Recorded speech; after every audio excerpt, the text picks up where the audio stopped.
guys, I'm Rebecca Kennedy, and today I'm going to show you some exercises to do before a workout or on your day off.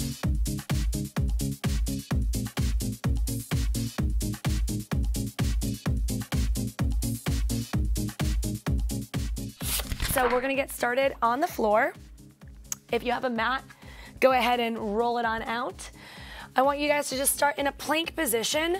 So you're going to start with your shoulders right over your wrists and then step back into a plank. Okay, so a couple things I want to look for here is pulling my abs in nice and tight, pushing the back of my kneecaps up to the ceiling so my legs are flexed, and then keeping my nose right over my thumbs. So I'm trying not to go too far back or too far forward. And we're just going to really warm this up. About 30 seconds we'll stay here. And then I'm going to start to mobilize my hips. You can keep your shoes on for the first portion of this, and then eventually I'm going to ask you to take them off, which I love because you get to really feel your body from the ground up. So you're going to step your left foot on the outside of your left hand. Take a deep breath in. Exhale and push your hips down. And then we're going to take another inhale and reach our left arm up to the ceiling. Keep your bottom shoulder right over that wrist. And then you're going to round your spine, thread the needle, and try to get a little bit of a stretch in between that upper back, in between your shoulder blades. So we inhale, lift up. Exhale, under.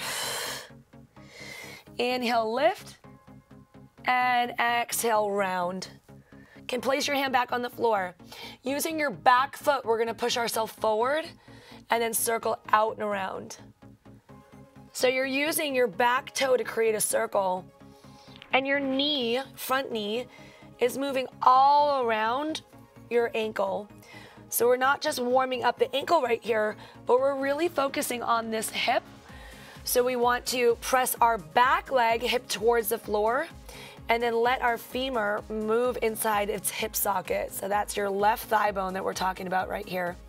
Dropping your back knee down, we're gonna sit back for a quick hamstring stretch. So I don't like to sit into static stretches at the beginning of a workout because your muscles need to get warmed up first, right? So we're just moving through a little bit more of a dynamic pattern right here. And if you have really flexible hamstrings, you can also do this with your back knee off the ground and then straighten your front leg here. So again, you're exhaling when the leg goes straight and inhaling as you bend. And then you can go ahead and drop down, switch, and you're going to place your right foot on the outside of your right hand. So we go, this is called a spider lunge. I go nice and wide so that I can actually open my hips up, and you always have the option of keeping your back knee on the floor, okay? So again, we're going to start by inhaling and reaching the arm up, and then exhaling and taking the arm under. So this is some T-spine rotation. That's your thoracic spine or your upper middle back. I know a lot of us have tight upper backs, especially when we're walking around with our heads down on our phone, or if you're sitting at a desk for the majority portion of the day. This will automatically help you just feel a little bit better. You can go slow, you can go a little bit quicker, whatever feels good on your body, as long as you're utilizing that breath, I'm a happy camper. So we're gonna sit back and then lean forward, okay? So you're exhaling as you sit back, inhaling as you reach forward. Now I know hamstrings can be super duper tight. So we not only want to work on in here, stretching them, getting them a little bit more extensibility, right? But eventually you're going to want to train them to load more weight. So if your hamstrings have a little bit more extensibility, you're going to have a better deadlift, you're going to have a better sprint, so you'll get much more extension in the back of the leg and hip flexion when you lift up. So then we're going to go ahead and step back to plank. All right, from here, you can keep your legs straight or bend your knees as you walk your hands in. We're going to inchworm all the way in and then stand up and then walk all the way out back to a plank. So I add a little bit of a bend to my knees right now just to give my hamstrings less of a stretch. And then if you want a bigger stretch, you keep your legs completely straight. One more of those, guys. So just getting the heart rate up a tiny bit, and then we'll relax right here, okay? Drop down to your knees. Sweet, so I want you to go ahead and at this time take your shoes off. So we're gonna get into the ankles and our feet. Let me just take our shoes off and your socks because I like to have grip on the floor. So our feet always feel better when the fascia on the bottom of the foot has been released. So any of my runners out there, if you've ever dealt with plantar fasciitis, this is gonna be your jam, okay? So I'll show you from the side and the back. We wanna start on our hands and bring our heels together and then walk ourselves back and up so that we're in an upright seated position. It can be wildly uncomfortable to stay here in this position, but getting right underneath the big toe mound is super important. So to show you from the back, I want to have my heels together, and then I can take 2 fingers and then place them on the bottom of my heels and pull myself further down. So what we're thinking about, if this is my foot, I want to get my toes a little bit more extended into a nice flex position, right? So what typically doesn't happen with the ball of your foot is that it's pushed into this really tight position so that the bottom of your foot, the fascia that lines the bottom of your foot, gets stretched out. Once we release that, you're gonna feel like you have a new set of feet. All of a sudden you're squatting better, you're running better, you're releasing the whole entire foot right here. And now watch where we go for a counter stretch. You're gonna put the tops of your feet down, and now we're gonna lean back slightly and lift our knees up. Oop, a little crack, and that's totally fine. And now I'll lift my knees up. I'm gonna hollow out and lift my knees off the floor. So I like to provide a little bit of core activation too in access, because we're nothing without core stability and really great function. Everything happens around a good solid core. So when I do this, I place my hands, beginners further away, intermediates right in front of my knees, and advanced right next to my knees. So you want to think about hollowing out, almost like someone's gonna punch you in the stomach. And then I want you to push the top of your foot into the floor and then lift your knees up. And if you're really strong, you can go all the way up and then back down. So we're gonna stretch, and then we're gonna lift. And then stretch, and lift.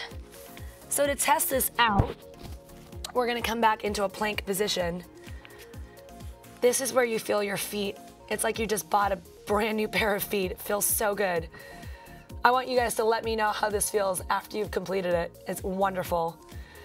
So remember, that's a really great stretch to do before and after a run, especially if you're gonna do any sort of jumping too. A lot of ballistic or small little tiny jumps.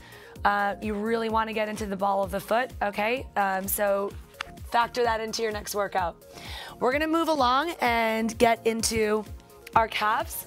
So I brought a lacrosse ball with me. It's more dense than a tennis ball, and it's the perfect size to actually act as a trigger point tool. So I always keep one of these in my bag. I tell all of my clients to bring them to work, keep one at their desk. So what we're gonna do is place it underneath your calf and then place your other leg right on top, okay? And so you're gonna work the whole way down the calf, and you really only need to spend about a minute on each leg, so it's not too long. But what I'd like for you to do is take a deep breath, find a spot that's a little bit more tender, and you can either go medially, which means more towards the inside of your calf, or laterally, which means more outside, okay? Or maybe it's right on the middle in the back of your calf. So depending on the way your foot strikes, you're gonna wanna find a spot that really speaks to you, and it's not hard to find. We all have tight spots or trigger points along the calf muscles. So we're gonna take a deep breath in, and you're using your top leg to push down. And then I'm gonna stay here for about 30 seconds, okay? So this is a great time to think about anything else than what you're doing, because it's kind of intense. If you're doing this along with me right now, you know how it feels. But you're gonna get a great response once we find that downward dog and plank, and we're gonna retest it out, okay? So we'll move down, and maybe an inch north or south of that same trigger spot, there's probably another one. So I want you to really press down, take a deep breath in, and then exhale, push down harder. I always like to think an exhale is like letting caramel fall around an apple in the fall, when you're just letting the muscles drape around that ball when you exhale and push down. I have a knack for relating anything back to food. It's useless talent, but it's a lot of fun. And then we'll go ahead and switch. So same exact thing, other side, okay? Lacrosse balls you can find at any sporting goods store, guys. It's super easy. I also have another couple pieces of equipment that are a lot of fun to use, and that I generally just keep in my bag with me at all times. You can do this at work on your at your desk. There's so many exercises you can do with this lacrosse ball that no one would even know that you were doing while getting a lot of work done. So efficiency, we got this.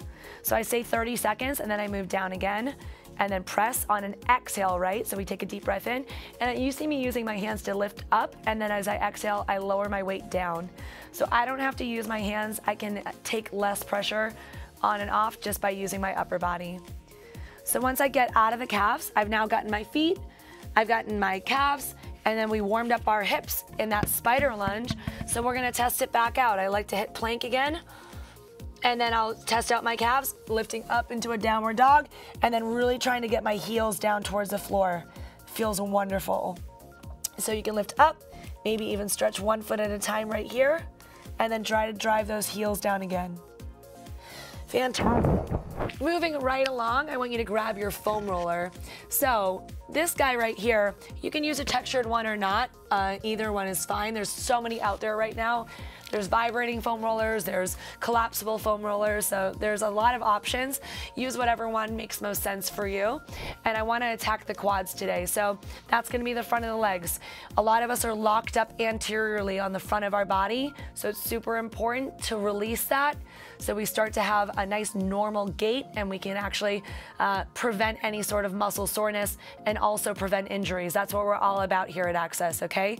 Want to keep you healthy and moving fast. So what we're gonna do is treat this like you're trying to rub a stain out of a shirt. So cross grain the muscle, okay? So we're gonna roll down the muscle, find our trigger spots, and then once you find a spot that's a little bit hotter than others, you're gonna stay there, and on an exhale, you're gonna rub your muscle side to side against the grain on the foam roller. So I'll show you right here. I'm gonna work my left leg first, and we're gonna roll forward and back. So you're feeling it out. Where are you a little bit more tight? Maybe it's towards the side a little bit more. Yep, for me, it's gonna be right here, okay? I'll take my right leg for more pressure and cross it over my left. Or for my first timers, it can get pretty intense. So I want you to keep your right foot on the floor, and then we're gonna cross grain back and forth, 10 seconds. So I can feel my muscle rolling side to side. You have 5, 4, 3, nice and quick, 2, and 1. Take a deep breath in. Exhale and push down. And then we're gonna move a little bit north or south.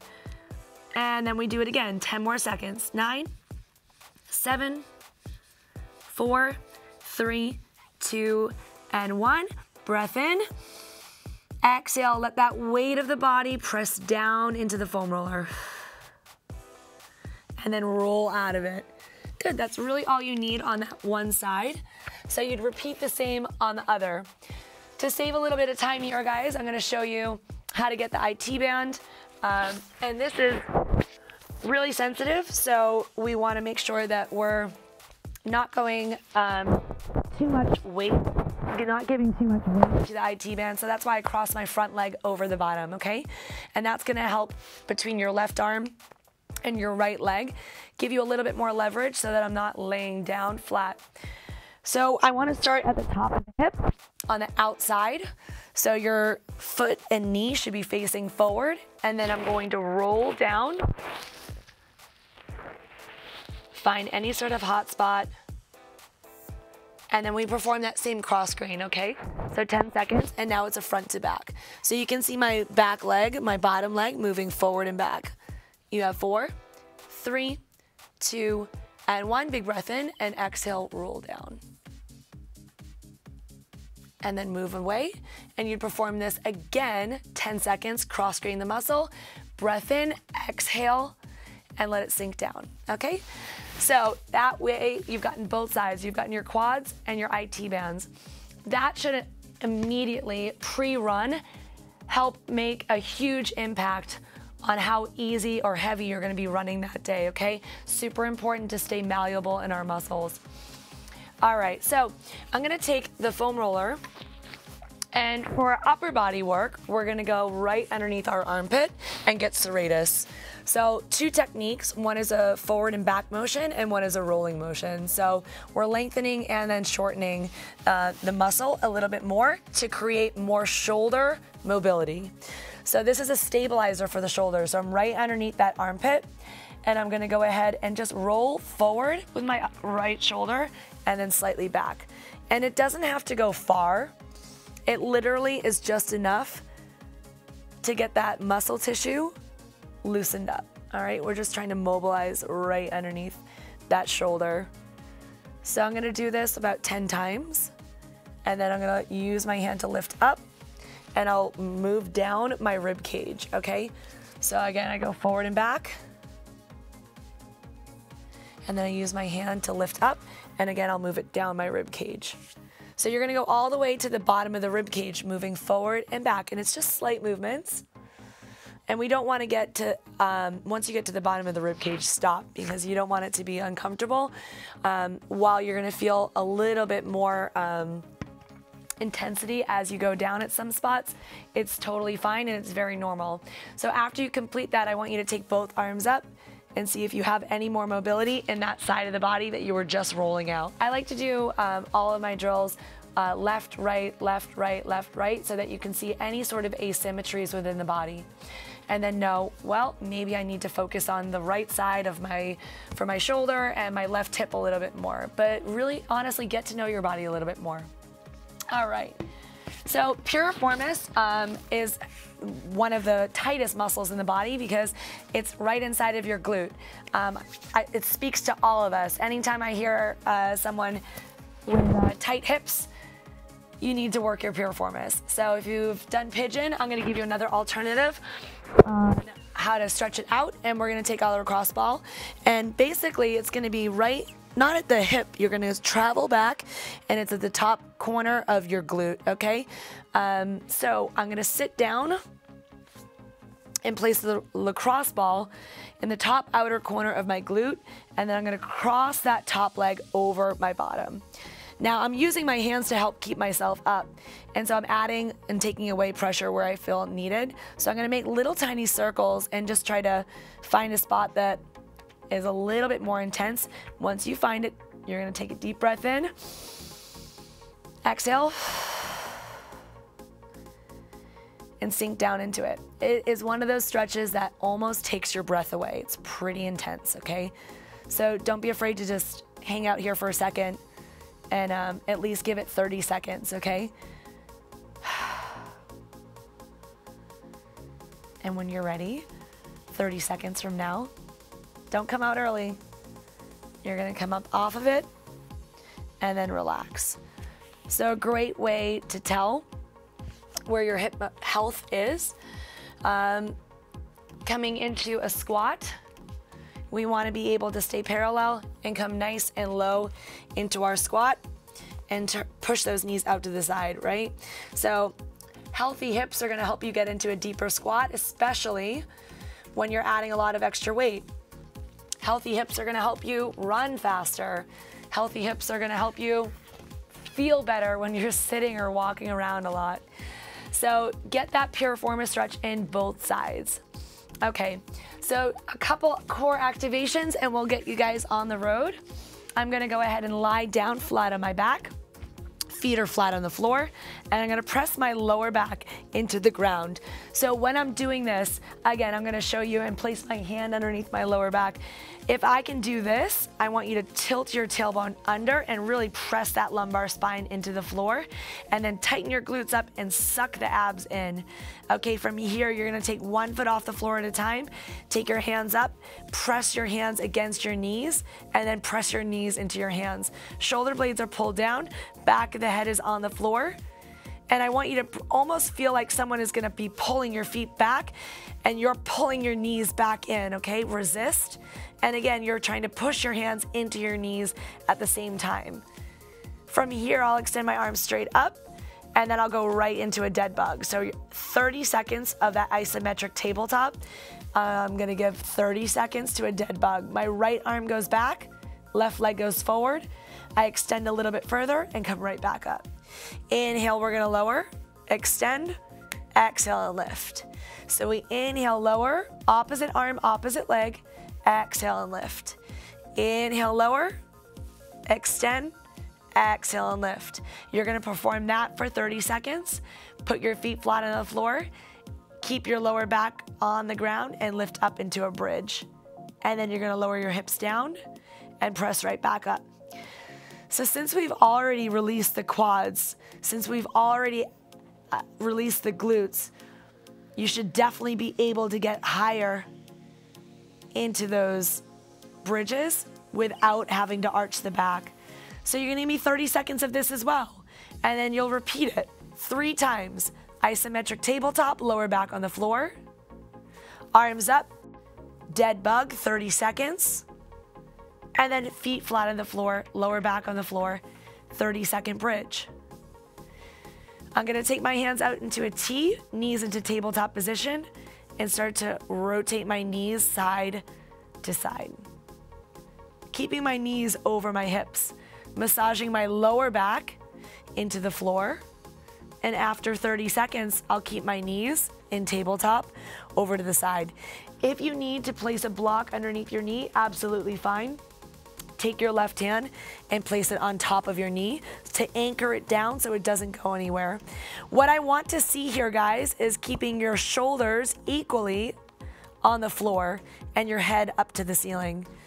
So we're trying to avoid any sort of lifting of the shoulders off the ground. If you can stay here, great, put your hands out. And now we're gonna complete a full circle. We're gonna lift all the way up to the ceiling, stacking your shoulders one on top of the other. And then we're gonna open back up. I'm gonna lift all the way up to the ceiling, nice and slow. Exhale and open. So I want you to complete 4 passes and open. Once you complete 4, switch to the opposite side and same thing. So I stack my shoulders and open back up.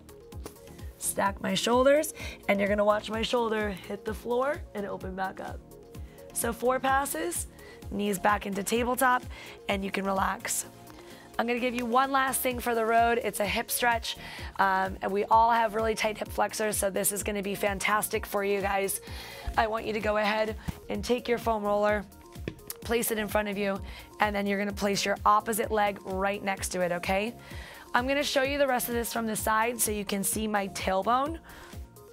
I wanna stand up nice and tall and tuck my back foot under. So we're 90% of us are always in an anterior tilt, right? We're arching our back, so we wanna get out of that. If this is neutral spine, I wanna continue into a posterior tilt.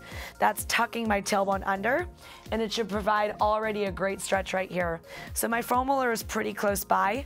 I'm gonna take my left arm up, and I'm gonna be pressing my hand down. I'll take my foam roller to the outside, and I'm gonna push down into the foam roller as my left arm goes up. Okay, so I get a big stretch, keep that tuck under, and you're thinking about your bottom foot, your top foot, pulling the floor back towards you. So I'm squeezing my glute, I'm in a posterior tilt, I'm lifting up and over, and I'm trying to get the most amount of stretch on my quad, my hip flexor, and my psoas. So I'm pushing down into the foam roller to the side. I'll stay here for a good 30 seconds. And then carefully, you're gonna stack your spine and then relax. And you'll hit the other side. For more health and fitness tips, go to health.com.